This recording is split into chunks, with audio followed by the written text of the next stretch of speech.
para proponer el sitio. Y claro, algunos que no tenían mucho trabajo en Tetuán, pues se fueron a Israel clandestinamente. ¿Por qué clandestinamente? Porque no era tan fácil de salir y decir me voy a Israel. Primeramente, por dos razones. Porque nos querían muchísimo y no querían perdernos porque para ellos nosotros éramos un tesoro, algo grande, algo que les hacía subir más, que les hacía developarse más, por decirlo.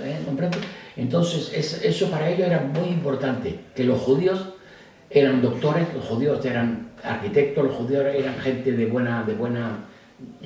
sanos, y para ellos era muy importante que los judíos se quedaran en Casablanca, tanto en Casablanca como en Fez, como en Meknès y como en todas las partes también de Marruecos, que no era Tetuán y no era Tánger. Y esto pues tenía la gente que buscar alternativas, cómo salir. Ahora, A Israel. Sí, en el 62 había una película de Charlton Heston que era la película Los 10 Mandamientos. Ahora, Los 10 Mandamientos era una oportunidad para salir a Ceuta a ver la película, porque nos daban salvoconductos a los judíos para ir a la película de western, con bondad y con buena fe. Pues algunos aprovechaban y se iban hacia Ceuta ya preparados para irse a Israel. Sí. Vendían sus pertenencias y se iban a Ceuta a ver la película. Ahora, nosotros esperamos otra oportunidad hasta que vino otra vez la película esta, en el 62. Entonces mi padre nos dijo, ¿queréis ir a Israel? Y todos los niños pensamos que sí, que valía la pena. Pero ¿cómo vamos a hacer? Entonces mi padre dijo, mira, tú, a mi hermana, te vas con tu marido y tu hijo, te vas a Israel. Vas a ver el Pelcán y si vale la pena, nosotros iremos. Si no vale la pena, yo aquí tengo trabajo más o menos y estoy viviendo bien. Mi hermana se fue y se fue al Negev. Al Negev es del desierto de Israel. Y allí como natural tenía trabajo, tenía de todo, porque siempre el Negev estaba desarrollándose. Y cuando mi padre vio que mi hermana le iba bien según las cartas que mandaba y todo, pues él ya se fue preparando, vendió las pertenencias porque casa no teníamos, era casa del alquiler. Y vendió los pertenencias. Y nos quedamos preparados para salir ese día que había la película de los 10 mandamientos. Lo primero que nos dijo mi padre, nos dijo, mira, cuando lleguemos a la frontera, que es la aduana, lo primero que os van a preguntar, ¿dónde vais? Entonces ustedes tenéis que decir al cine, a Ceuta, a ver los 10 mandamientos. Se acabó. No hablan más. Ah, no. Estamos muy contentos, estamos tranquilos. Queríamos ver cosas nuevas, queríamos viajar. Hacía tiempo que no viajamos. ¿Quién viajaba allí en Tetuán? Muy pocos. Pues llegó el día del viaje y salimos de Tetuán para Ceuta porque ya teníamos los salvoconductos. Cuando llegamos a la frontera, como es normal, nos preguntaron, oye niño, qué guapos estáis vestidos, ¿dónde vais?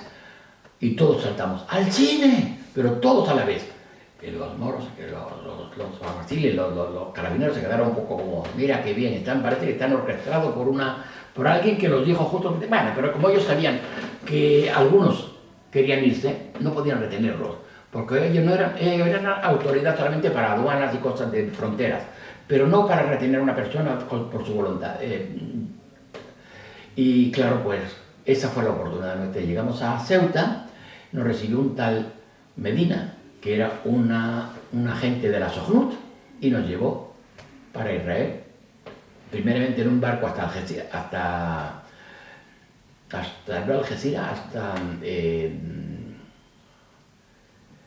¿cómo se llama esto? Bueno, de los ingleses, Gibraltar. Sí. Gibraltar. Y de allí vinimos en Navidad a Israel. Y cuando llegamos a Israel, pues como es normal, a los que teníamos edades de ir a la mili, pues nos enseñaron primero un poco el hebreo, nos enseñaron todo y luego nos fuimos a la mili y fuimos haciendo nuestras mili, cada uno en su categoría de lo que fuera. Sí. Y quisiera volver a lo de Tetuán, porque en Tetuán nuestra vida como niños, éramos unos niños que no teníamos recursos para comprarnos ni televisiones, ni cosas que, ni Nintendo, ni móviles, no teníamos, tampoco había. Pero sí jugábamos mucho a las bolas, porque las calles, como eran de piedra, eran hechas con piedrecitas de una al lado de otra. Cuando alguna piedrecita se levantaba, o alguien de nosotros la levantaba especialmente, Jugábamos ahí a las bolas. El que metía la bola dentro de ese hoyito ganaba X bolas de oro. Jugábamos a los cromos, jugábamos a los aros, jugábamos a toda clase de juegos, que todos juegos eran baratos y divertidos. Y claro, pues esto pues nos hizo mucha falta allí cuando llegamos al Negev. Cuando llegamos al Negev, porque mi hermana dijo que había trabajo para mi padre, pues allí nos fuimos al Negev. Y cuando llegamos a Israel, lo primero que dije, ¿y por qué te quieres ir al Negev si eso está muy, muy desierto? Dijimos, porque allí hay trabajo para mi padre y para nosotros y para todo. Entonces, no pusieron, al contrario, estaban deseando de poblar el Negev. Y claro, pues eso nos hacía mucha falta. Y en las escuelas, mientras que hablábamos el hebreo y aprendíamos un poco, fuimos conociendo a niños, pero nos costó mucho el aprender. Y en esta ocasión puedo decir que salió por bien porque aprendí el rumano, aprendí el árabe mejor, aprendí el francés mejor, aprendí el hebreo y aprendí otros idiomas que son los que habían allí en esas escuelas, que cada uno hablaba su idioma. Sí. Entre todos pues fuimos aprendiendo uno de otro. Y hoy en día sí hablo 7 idiomas, pero perfectamente. 7, pero perfectamente. ¿Cuál? Hablo el hebreo, hablo el árabe perfectamente, hablo el castellano, hablo el francés, hablo el rumano y hablo también el italiano. Porque el italiano porque estaba trabajando en una empresa también de Italia, que yo con ellos, o sea, como era fácil para mí lo del castellano y el italiano, pues eso era fácil ya. Y hablas jaquetia también. Y el jaquetia no era un idioma, era un dialecto. Pero el jaquetia para mí, era un dialecto que valía más que todos los idiomas. Sí, porque yo lo vivía allí en Tetuán, yo lo vivía allí. El jaquetia para mí era como una especie de salvoconducto, de pasaporte para hablar con otros judíos donde estuvieran en el mundo. Por ejemplo, yo me encontraba con un judío en algún sitio de fuera de Israel, o fuera de España o fuera de un sitio, y cuando yo oía el jaquetia, sabía que era judío y sabía que me podía enlazar con ellos porque era una persona que al momento me recibía y yo también la recibía, porque eso era nuestra tradición, de que los judíos, en cuanto escuchábamos el jaquetia, ya éramos amigos para siempre. ¿Y quieres preservar jaquetia y transmitirlo a las generaciones jóvenes? Sí, yo me propuse, aquí en España, después que me jubilé, o un poco antes de jubilarme, ya un poco antes de jubilarme, yo había escrito todo esto que estoy pasando y que le estoy contando, yo lo había escrito en una especie de yomán, que quiere decir una lista. Entonces todo se lo fui escribiendo. Y cuando me di cuenta, digo yo, aquí en España falta eso, el jaquetia. ¿Por qué?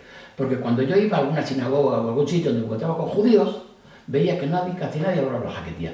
Pero el que hablaba al momento era mi amigo. No sé por qué, pero entonces digo, oye, ¿por qué no difundir este idioma para que seamos mucho más amigos entre todos? Pues yo tenía, aquí en Barcelona tenía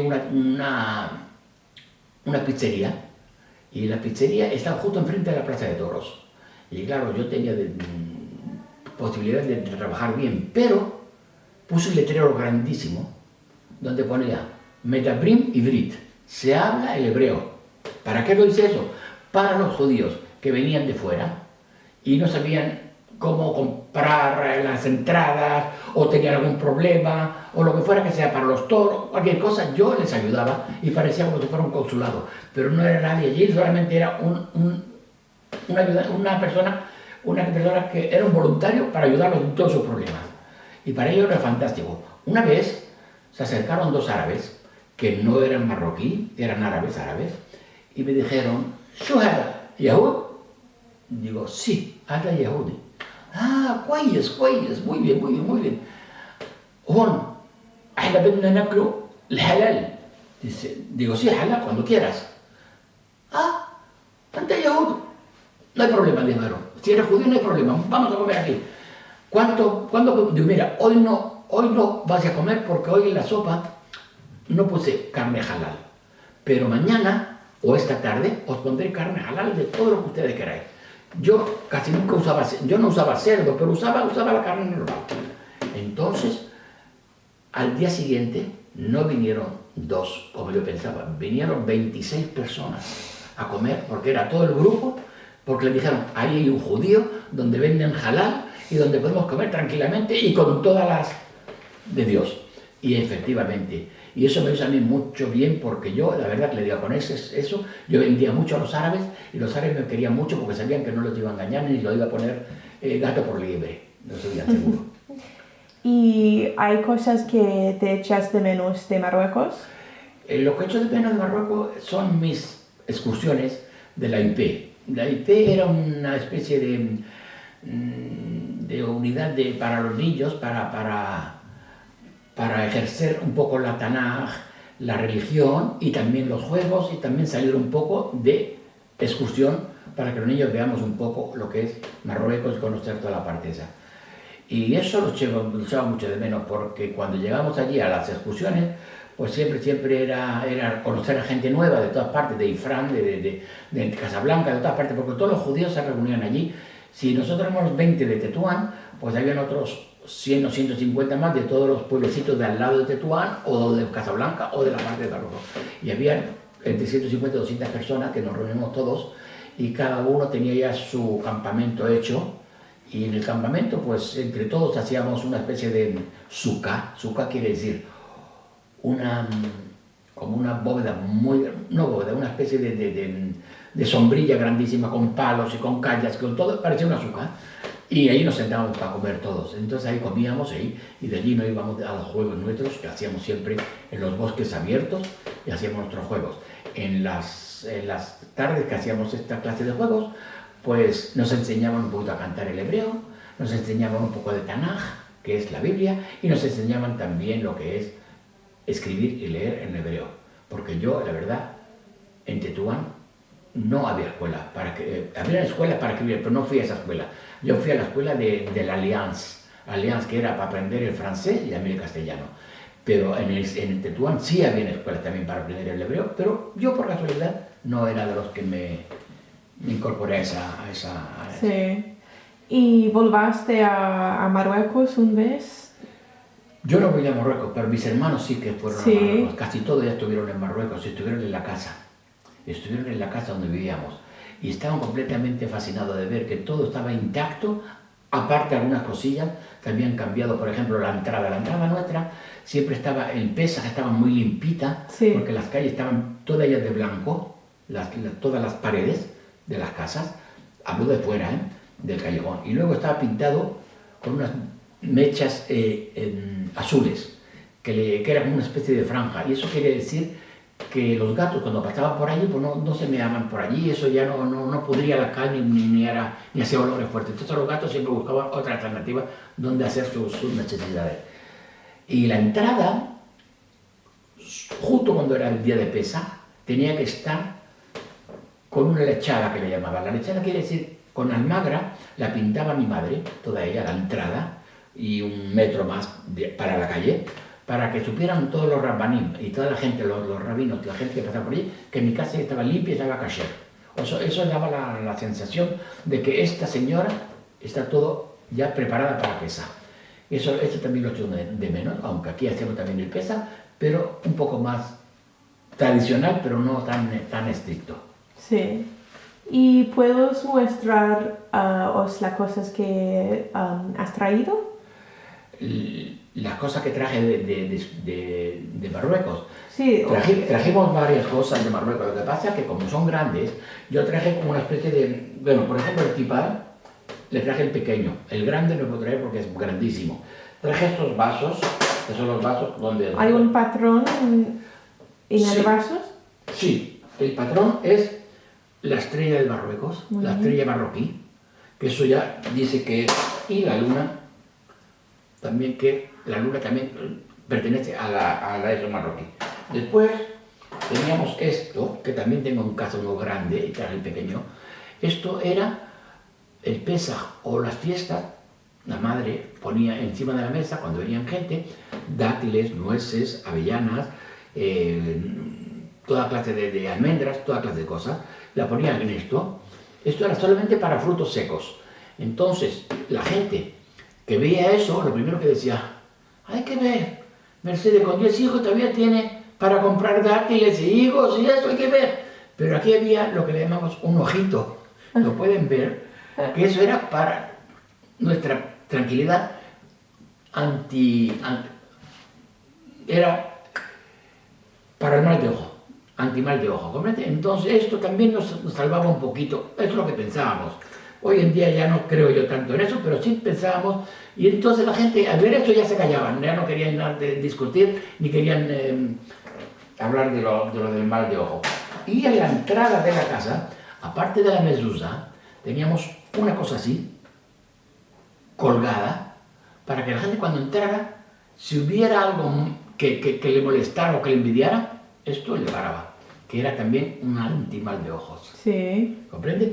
Y esto, pues lo tengo también en grande en casa, y lo que puedo decir también sobre mis padres, mi madre en el tiempo del 33 era Miss España, no, perdona, Miss Tetuán. Miss Tetuán, que a ella con el tiempo, o siempre después de casarse, le llamaban Mercedes la Guapa. Cuando alguno preguntaba, ¿tú quién eres? Yo le decía, yo soy hijo de Mercedes. ¿Qué Mercedes la Guapa? Sí, entonces ya sabían quién era yo y dónde vivía yo y todo. Y claro, Mercedes la Guapa no era un apodo, sino era una realidad. Sí. Habían otros que tenían apodos, ¿comprende? Pero Mercedes la Guapa era Mercedes la Guapa. Sí. Y mi padre, pues claro, era de gente humilde, se casó también con gente humilde. Allí no existía eso de que si eres Miss, te vas a casar con un ricachón o con un... No, ahí eran clases de personas, ya está, clases. Sí. ¿Y tienes tu libro que tú has escrito allí? Tengo un libro que escribí aquí en España, y este libro representa todo lo que viví en España, en Israel, en Marruecos y mi vida. Y aparte de mi vida, también he escrito todo cómo se hablaba en Tetuán, cómo se hablaba en Jaquetía, y les voy a poner más o menos aquí una especie de asbará, que es una especie de lectura para que vean a qué me refiero en este libro. Sí. Pueden leerlo tranquilamente y cuando está. Este libro es un resumen de un diario que escribí desde mi infancia. En el relato mis experiencias de una época donde convivían judíos, moros y cristianos. En Marruecos, en una zona de habla judeo-español como Tetuán, Tanja, Lancharache, Alcázar. Muchos de ustedes se verán reflejados en algunas historias muy interesantes y en anécdotas muy divertidas. Estos relatos les llevarán a una época de nostalgia y recuerdos de vuestra infancia. Muchos reirán y llorarán de emoción y vivirán esos momentos felices que compartíamos felices en las juderías de Marruecos. En este libro también he elaborado un mini diccionario y varios comentarios de la época. Mi intención es que ustedes, los lectores,